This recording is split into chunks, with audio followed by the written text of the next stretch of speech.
हर हर महादेव। जय माता दी। आप सभी भक्तों को महाशिवरात्रि की हार्दिक शुभकामनाएं। देवों के देव महादेव और आदिशक्ति मां पार्वती की कृपा आप सभी पर बनी रहे। क्या आप भी मानते हैं कि सांसारिक कामनाओं की पूर्ति के लिए भगवान शिव की आराधना के साथ देवी मां शक्ति की पूजा करना आवश्यक है? आइए आज इसी बारे में बात करते हैं। इस बारे में बात करने से पहले, चूंकि आज शिवरात्रि है, तो आज शिवरात्रि के महत्व पर थोड़ी बात कर लेते हैं। शिवरात्रि हमारे लिए दो तरह से महत्वपूर्ण है। पहला भक्त के भाव से और दूसरा योग के दृष्टिकोण से।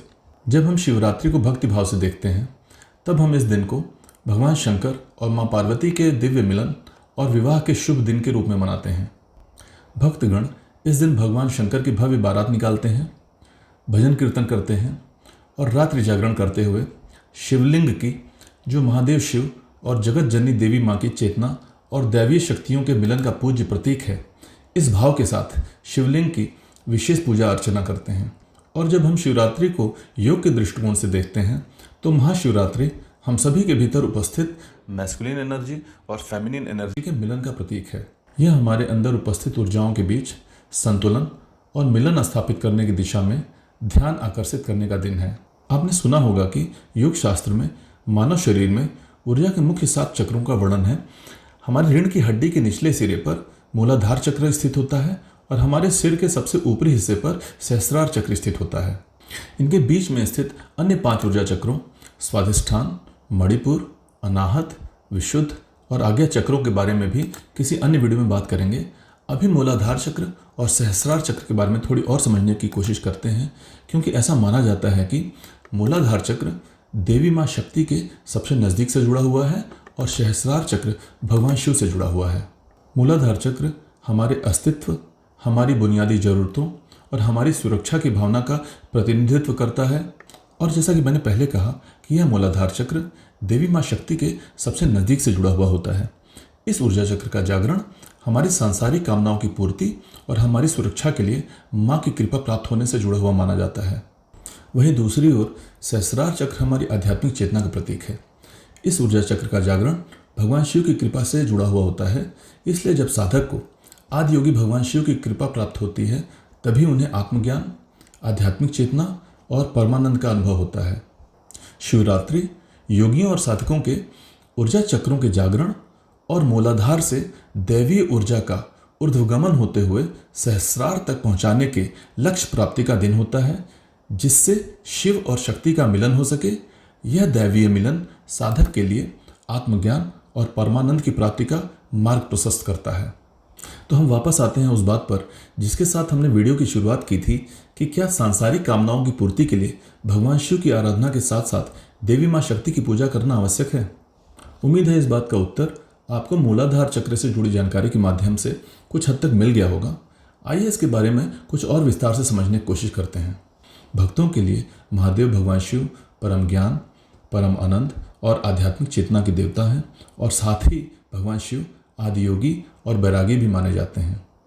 वहीं जगत जननी माँ पार्वती अपने विभिन्न रूपों माँ दुर्गा, माँ काली, माँ लक्ष्मी, माँ सरस्वती के रूप में भक्तों की सभी सांसारिक कामनाओं की पूर्ति के लिए शक्ति प्रदान करने वाली देवी हैं।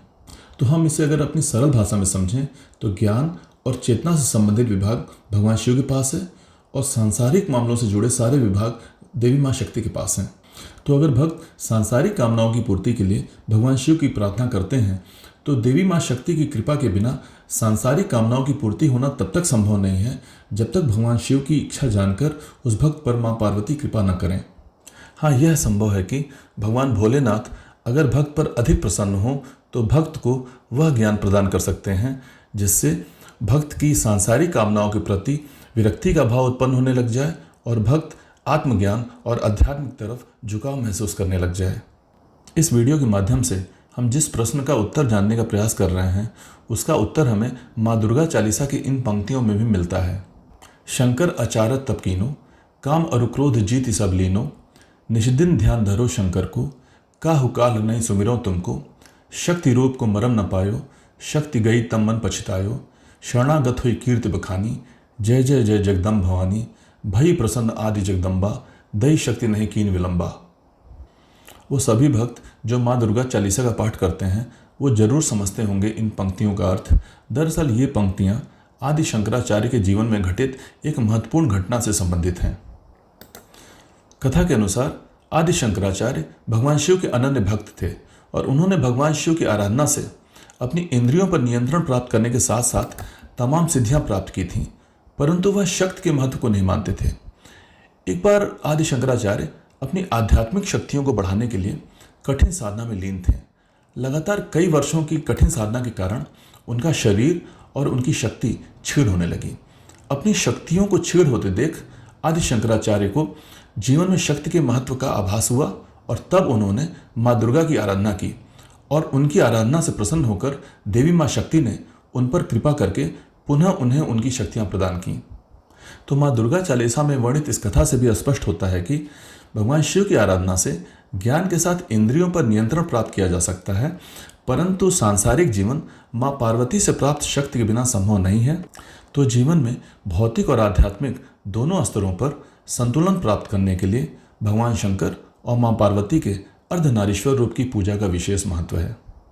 तो इस महाशिवरात्रि पर आज बाबा भोलेनाथ और देवी माँ के मिलन के शुभ दिन महादेव और जगत जननी देवी माँ की पूजा आराधना के फलस्वरूप हम सभी को बाबा और माँ की संयुक्त कृपा प्राप्त हो।